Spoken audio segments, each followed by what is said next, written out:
नमस्कार साथियों, आप सभी का स्वागत है एजुकेशन लाइन में। दोस्तों, कक्षा 5वीं बोर्ड परीक्षा 2024 के लिए हिंदी का जो पेपर होने वाला है वो पूरा पेपर यहाँ पे आ चुका है और इस वीडियो में हम पूरा पेपर सॉल्यूशन के साथ है वो आपको बताने वाले हैं।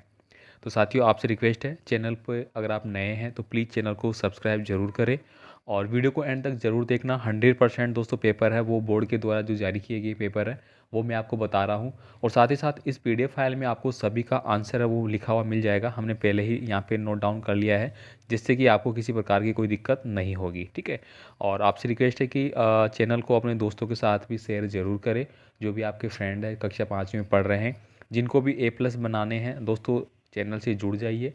टेलीग्राम है, व्हाट्सअप ग्रुप है, साथ ही साथ हमारा एप्लीकेशन है वो भी जल्द आने वाला है, जहाँ पे आपको सारी चीज़ें हैं वो मिल जाएंगी क्लास वाइज। ठीक है, तो सब कुछ आपको यहाँ पे दिया जाएगा विदाउट बिल्कुल फ्री ऑफ कॉस्ट। ठीक है, तो आप इनको पढ़े अच्छे से, पीडीएफ फाइल अपने पास रख लीजिए, इन फ्यूचर आपको काम आती रहेगी। तो चलिए स्टार्ट करते हैं। यहाँ पे देखिए, पहले क्वेश्चन से अब स्टार्ट करेंगे जिसमें पढ़ना, पढ़कर समझना और लिखना जो कि गद्य भाग से रिलेटेड आपके होंगे। भगिनी निवेदिता को नारी शक्ति का प्रतीक कहा गया है। प्रस्तुत पंक्ति में भगिनी शब्द का अर्थ क्या है? अब यहाँ पे दोस्तों इसका जो सही आंसर है वो आपको मिल जाता है ऑप्शन नंबर डी। यहाँ पे देखिए डी मैंने ऑलरेडी यहाँ पे लिखा गया है, तो ये आपका सही आंसर हो जाता है ऐसे। ठीक है, तो इस चीज़ों को आप ध्यान में रखिए, जो आपको यहाँ पे दिया गया है उनको आपको टिक मार्क करना है। जो व्यक्ति हृदय से सत्य बोलने का व्रत लेता है उसे क्या कहते हैं? यानी कि मान लीजिए आपने सोचा कि मैं कभी झूठ नहीं बोलूँगा, मैं सत्य का पालन करूँगा, तो सत्य का पालन करने वाला सदाचारी होता है। तो यहाँ पे हमारा आंसर क्या हो जाएगा? ऑप्शन नंबर डी हो जाएगा, यहाँ पे लिखा गया है। ठीक है, कबड्डी शब्द बोलते हुए विपक्षी पाले में जाने वाले खिलाड़ी को क्या कहते हैं? अब देखिए, आपने जब आप कबड्डी का गेम खेलते हैं तो आप क्या बोलते हैं? कैचर, रेडर, कप्तान या कुछ नहीं? तो इसको अपन रेडर बोलते हैं। ठीक है, तो ऑप्शन नंबर बी है मेरा सही आंसर रहेगा। भारत के प्रथम गृह मंत्री थे, तो ये आप सबने पढ़ा है आपकी बुक में। सरदार वल्लभ भाई पटेल जो थे वो भारत के पहले क्या थे? गृह मंत्री थे। तो यहाँ पे ऑप्शन नंबर मेरा आंसर क्या हो जाएगा? बी वाला हो जाएगा। लोकतांत्रिक सरकार कहते हैं। देखिए, लोकतंत्र की सरकार किसको बोलते हैं? जो जनता के द्वारा चुनी जाती है। किसके द्वारा? जनता के द्वारा। तो यहाँ पे मेरा आंसर है वो डी हो जाएगा। मैंने यहाँ पे डी भर दिया है, आपको बी भरा हुआ मिल जाएगा। ठीक है, आगे देखिए, यहाँ पे अब आपके पार्ट वाले जो क्वेश्चन है वो आ रहे हैं यहाँ पे लिखने वाले। ऐसे ही पेपर आपको मिलेगा और उसमें आपको लिखना है। मैं फिर से आपसे रिक्वेस्ट करूँगा, अगर अब तक वीडियो को लाइक नहीं किया तो प्लीज़ पहले वीडियो को लाइक ज़रूर कर दे और चैनल को सब्सक्राइब भी ज़रूर कर ले। यहाँ पे देखिए, माँ ने बेटे को रुपया क्यों नहीं दिया था? तो देखिए, यहाँ का जो आंसर है वो लिखा हुआ मिलता है आपको, क्योंकि बेटा मेहनत नहीं करना चाहता था। आपने पढ़ा था कि बेटा मेहनत नहीं करना चाहता था, वो माँ से बहन से रो रो के पैसे ले लेता था। तो यहाँ भी उसने वही किया कि वह रो रो कर माँ से रुपया मांग रहा था। इसी कारण माँ उसे पैसे देने से इनकार कर रही थी, लेकिन अंत में क्या होता है, उसकी माँ को उस पर क्या आ गई थी? दया आ गई थी।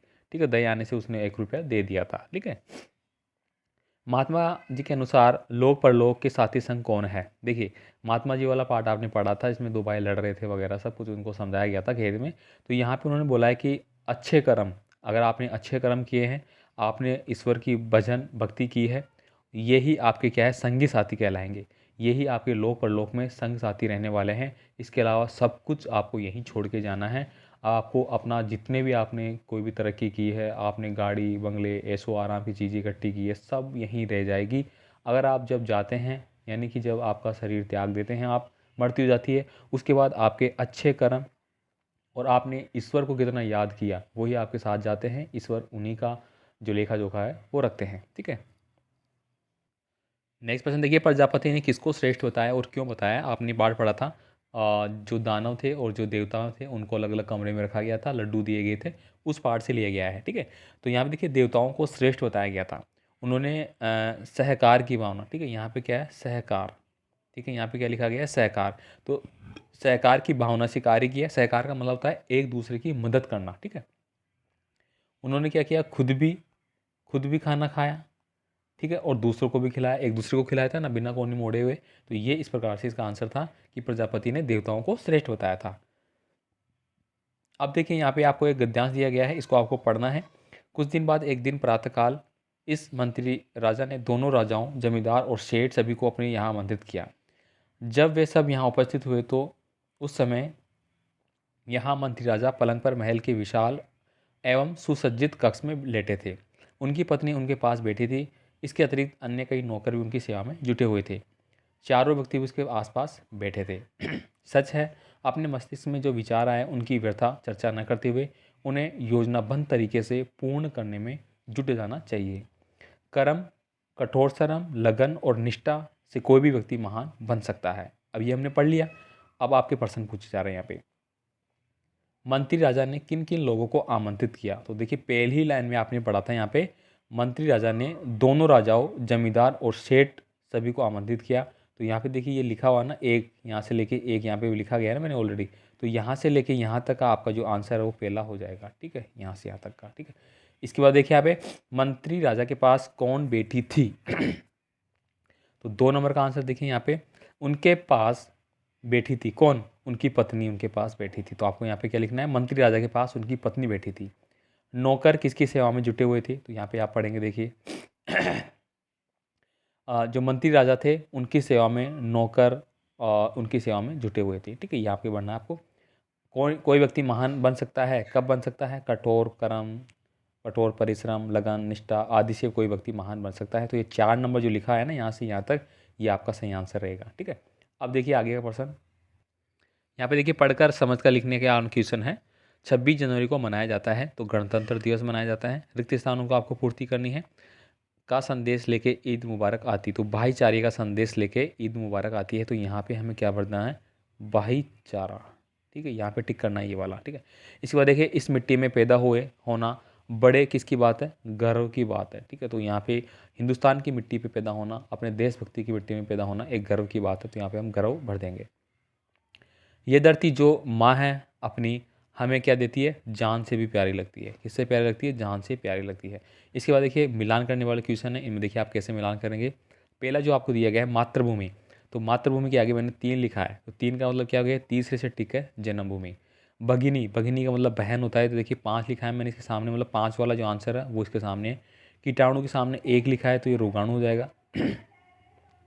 संयम के आगे 6 लिखा है तो ये नियंत्रण हो जाएगा। तनिक के आगे 4 लिखा है तो ये थोड़ा सा हो जाएगा। और पावन के मतलब 2 लिखा है तो पवित्र हो जाएगा। इस प्रकार से ऑलरेडी मैंने यहाँ पे लिख के आपको दिया है, जिससे कि आपको मिलान भी नहीं करना पड़े। तो यहीं आपको मिल जाएगा कि मातृभूमि के सामने 3 नंबर कौन सा आ रहा है? ब में ये आ रहा है भाई, ये लिख दीजिए। ठीक है, ऐसे। आगे देखिए यहाँ पे अगला है, नए समाज के निर्माण के लिए हमें दूसरे के प्रति कैसा भाव रखना चाहिए? तो हमें एक दूसरे के प्रति भाईचारा, समानता, मानवता की भावना रखनी चाहिए। इससे क्या होगा? हमारे समाज का, हमारे राष्ट्र का, हमारे देश का क्या होगा? उन्नति होगी अगर ऐसे हम करेंगे। और अगर हम एक दूसरे की टांग खींचते रहेंगे तो कभी भी जो हमारा समाज है, वो हमारा जो राज्य है, वो देश है, वो कभी उन्नति नहीं कर पाएगा। ठीक है, तो आपको भी क्या करना है? अपने जितने भी दोस्त हैं उनको वीडियो है वो सेंड कर देना है कि आप पढ़ लीजिए। ठीक है, पूरा पेपर आपको दिया जा रहा है जो बोर्ड के द्वारा जारी होते हैं, साथ ही साथ आंसर आपको दिए जा रहे हैं। और सभी को चैनल को सब्सक्राइब जरूर करवाना भाई। ठीक है, तो चैनल को सब्सक्राइब करवाएंगे तो दोस्तों आपको क्या बेनिफिट होगा कि आप भाईचारे के साथ, समानता के साथ, सद्भावना के साथ कार्य कर रहे हैं, जिसका लाभ आपको आगे जाके जरूर मिलेगा। ठीक है, अब यहाँ पे देखिए व्यवहारिक यानी कि व्याकरण के जो प्रश्न है वो आपके आगे। विकास होनहार लड़का है, तो इसमें कौन सा विशेषण है? तो होनहार यहाँ पे क्या हो जाएगा? विशेषण हो जाएगा हमारा। ठीक है, मुहावरे, देखिए मुहावरे आएंगे आपके, हाथ पैर फूलना या हाथ मलते रहना। ठीक है, तो यहाँ पे देखिए समय का दुरुपयोग करते नहीं करते हैं, वो हाथ पैर मलते रह जाते हैं। मान लीजिए कि मान लीजिए कि आपकी बोर्ड परीक्षाएं आने वाली है। ठीक है, 2024 में लगेगी, सबको पता है, मार्च अप्रैल में। अब आप अभी से अगर आप पढ़ाई करते रहते हैं, समय का सही उपयोग कर रहे हैं अभी से, तो आपको क्या होगा? सफलता मिलेगी। अगर आपने नहीं किए तो आप हाथ मलते रह जाएंगे, यानी कि समय निकल जाएगा, आपने पढ़ाई नहीं की, एग्ज़ाम आ गए, अब आप क्या होंगे? फेल तो होंगे नहीं। ठीक है, 5वीं में किसी को फेल नहीं करते, लेकिन आपकी ग्रेड बनेगी C, D, जबकि आपके दोस्त जो पढ़ रहे थे उनकी बनेगी भाई A+। ठीक है, तो आप हाथ मलते रह जाएंगे, आपको वो चीज़ हाथ नहीं लगेगी। क्या? A+ ग्रेड हाथ नहीं लगेगी। इसलिए मेरा निवेदन है कि प्लीज़ चैनल को सब्सक्राइब करके दोस्तों को सेंड करके जितने भी मैटर है वो आप ले लीजिए, मुझे कमेंट कर दीजिए व्हाट्सअप पे, टेलीग्राम पे, इंस्टाग्राम पे, कहीं पे भी आप कमेंट करके चीज़ें ले सकते हैं। हाथ पाँव फूल जाना, देखिए हाथ पाँव फूल जाना का मतलब कि पुलिस को देखकर चोरों का हाथ पाँव फूल गए भाई, अब क्या करें, पुलिस आ गई, अब तो फंस गए हम। ठीक है, दांत पीसना, दांत पीसने का मतलब क्या होता है? क्रोध करना। क्या होता है? क्रोध करना। ठीक है, अब आप इस पर लिख सकते हैं कि मान लीजिए कि आपने कोई कार्य कर रहे थे और वो गलत हो गया, यानी कि अध्यापक ने आपको क्या किया? बोला कि राहुल इस चीज़ को आप उठा के वहाँ पे रख दीजिए, या फिर ये जो कांच का गिलास है इसको उठा के यहाँ से और बाहर रख दीजिए। आप जैसे उसको लेके गए वो टूट गया, गिर गया। अब टीचर आप पे क्या कर रहा है, दांत पीस रहा है कि मैंने तो इसको उठाने के लिए रखा था और वो तोड़ दिया, तो वो आपको क्रोधित हो रहा है आपके ऊपर, ठीक है। पर उपसर्ग लगाकर आपको 3 शब्द बनाने हैं, परोपकार, परकोटा और परहित, ठीक है। आगे देखिए यहाँ पे अगला क्वेश्चन है निम्नलिखित शब्दों के आपके वचन बदलना है। आपको वचन बदलने वाले क्वेश्चन आएंगे। आँख का आंखें आपने कर दिया, मान लीजिए यहाँ पे आँख नहीं आके कान आ गए, तो कान का क्या करेंगे आप बताओ। कान का काने थोड़ी होगा, कान का कान ही रहेगा, एक बात ध्यान रख लेना, ठीक है। कुछ शब्द ऐसे होते हैं जिनका बहुवचन होता है नहीं, वो अपने आप में बहुवचन है, ठीक है। अब यहाँ पे देखिए तोता का तोते हो गए, क्यारी का क्यारियाँ हो गई, ठीक है। अगर यहाँ पे मैं बात करूँ लड़की, तो लड़की का क्या हो जाएगा, लड़कियाँ। लड़का आ जाए तो लड़के, ठीक, इस प्रकार से। अब यहाँ पे देखिए एक प्रत्यय लगाकर आपको 3 शब्द बनाने हैं। एक लगाया हमने साहसिक, इसका देखिए साहस प्लस इक, इसका क्या हो गया साहसिक। ऐसे इतिहास का क्या हो जाएगा ऐतिहासिक, हमने लिखा इतिहास प्लस इक, तो ये क्या बन गया ऐतिहासिक, ठीक है। ऐसे पौराणिक।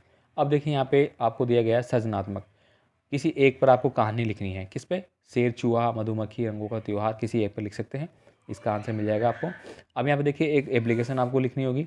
एप्लीकेशन में टीसी वाली एप्लीकेशन रट लेना भाई, 100% हर बार यही आ रही है, ठीक है, 3-4 साल से। भाई बहन की शादी के लिए छुट्टी चाहिए, बुखार हो गया, सर्दी जुकाम हो गया, उसके लिए छुट्टी चाहिए, ये बस आ रही है। अब इसका आंसर देखिए आपको मिल जाएगा यहाँ पे, शेर चूहा वाली मिल गई, ये आपका एप्लीकेशन मिल गया आपको कैसे लिखना है, ठीक है। इसके बाद देखिए यहाँ पे अगला क्वेश्चन 21 और 22 का आंसर भी मैंने ऑलरेडी इसी में इंक्लूड कर दिया है। यहाँ पे देखिए पहले मैं 20 वाला देख लेता हूँ। यहाँ पे आपको एक वर्ग दिया जाएगा, इसमें बहुत सारे शब्द लिखे गए हैं। देखिए एक सब्जी का नाम, तो यहाँ से हमने लिख लिया एक सब्जी का नाम आलू।